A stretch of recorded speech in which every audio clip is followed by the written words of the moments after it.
From Delaware. Mr. President, I want to thank my colleagues from Connecticut, from Virginia, and in particular, my colleague from Minnesota, who's done such a great job, not just today, but as the ranking member of the Rules Committee, in fighting for expanding the right to vote in the context of this pandemic.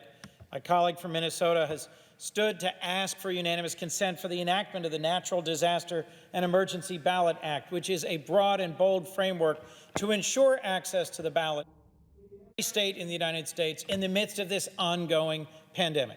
We are just 4 months from the election, 125 days to be exact, and as day after day the number of infections has risen, it's clear that this pandemic is far from over.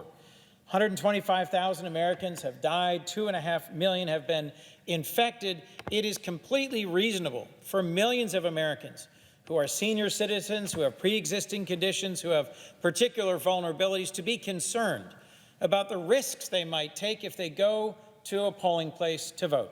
Today is primary day in Colorado, in Oklahoma, in Utah, and we've seen in primary days just past, in Kentucky, in Georgia, in Wisconsin, example after example where the state officials involved did not have the resources to hold elections where everyone could safely participate in a pandemic and hadn't worked out the plans.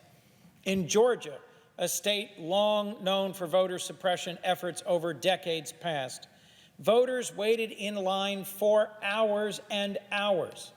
I was inspired by their passion, their persistence to exercise their right to vote, and concerned, disheartened, even angered by the fact that no preparations were made sufficient to meet the moment.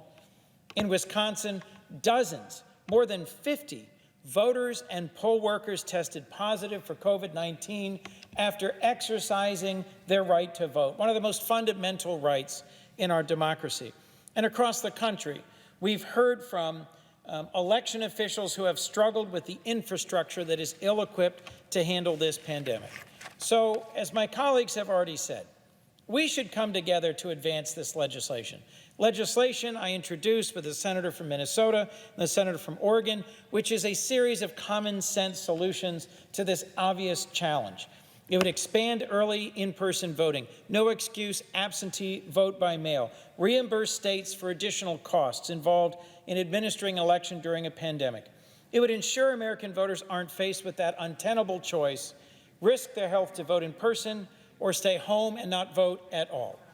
Today is June 30th. It is also the last day of the Delaware General Assembly, and like several other states, Delaware has passed legislation to provide for no-fault absentee voting in this pandemic.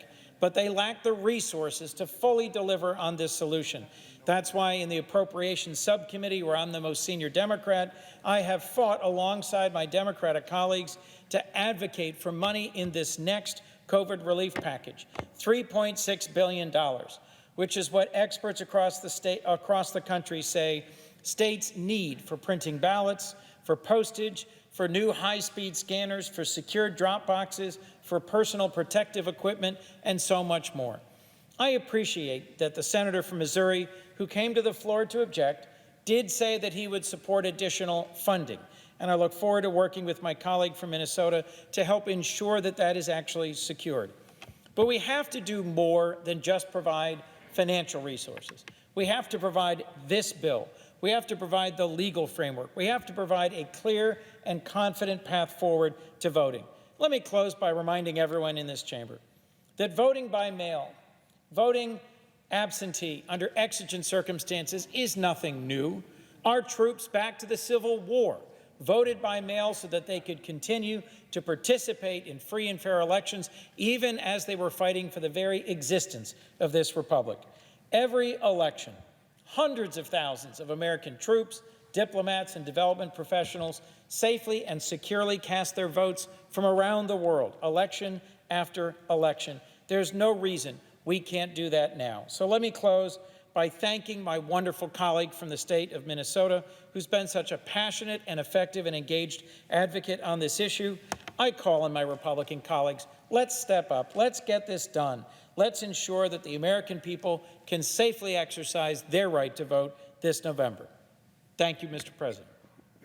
Mr. President, Senator from Minnesota.